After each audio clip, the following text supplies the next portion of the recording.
আজকে রেসিপি শুরু করার আগে আমি কিছু কথা বলি। আমার কাজ যদি তোমাদের ভালো লেগে থাকে চ্যানেলটিকে সাবস্ক্রাইব করে আমার পাশে থাকবে আর লাইক কমেন্ট করতে ভুলো না। চলো শুরু করি।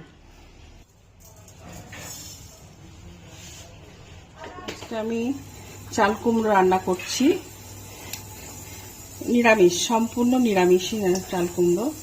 এই কালো জিরে, শুকনো লঙ্কা, তেজপাতা দিলাম, গোটা গরম মশলা ফোড়ন দিলাম, একটু আদা বাটা দিলাম,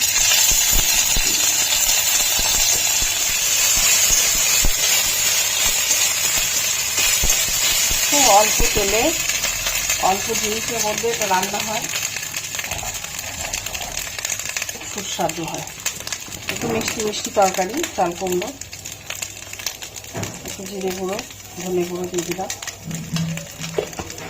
একটু হলুদ দিলাম সামান্য, কেউ কেউ হলুদ নাও দেয়, আমি অল্প একটুখানি দিলাম।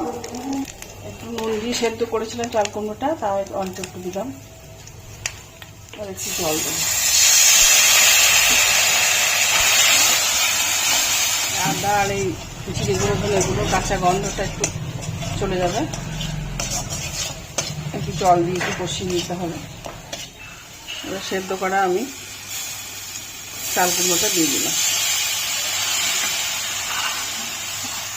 আজকে চাল কুমড়োর সাইজটা একটু ছোটই ছিল, আমি আলু টালু কিছু দিই নাই, একটু অল্পই হবে। একটু নারকেল কোড়া দিয়ে করবো, নিরামিষ। আমাদের বাড়িতে ঠাকুরের পুজো হতো, সেখানে মা করতো, দেখতাম নারকেল কোড়া দিয়ে ঠাকুরে ভোগ দিত চাল কুমড়ো, খুব ভালো খেতে লাগতো।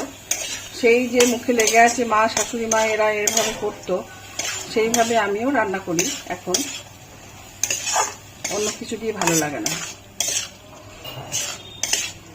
তোমরা কে কিরকম ভাবে রান্না করো একটু জানিও। কাঁচা লঙ্কা দিয়ে দিলাম,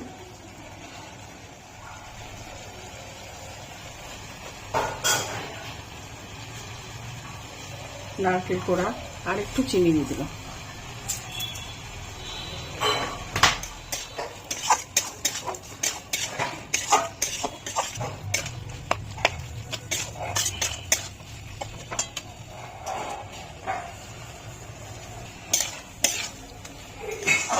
এই লাউ চাল কুমড়ো সবই তো জলের সবজি, এগুলোতে কেবল জল বেরোয়। এগুলো জল ফেলে দিলাম, তাও এই আবার জল বেরোচ্ছে।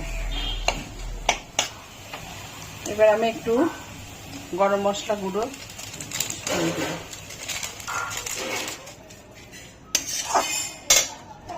এবার আমি গ্যাস অফ করে দিলাম।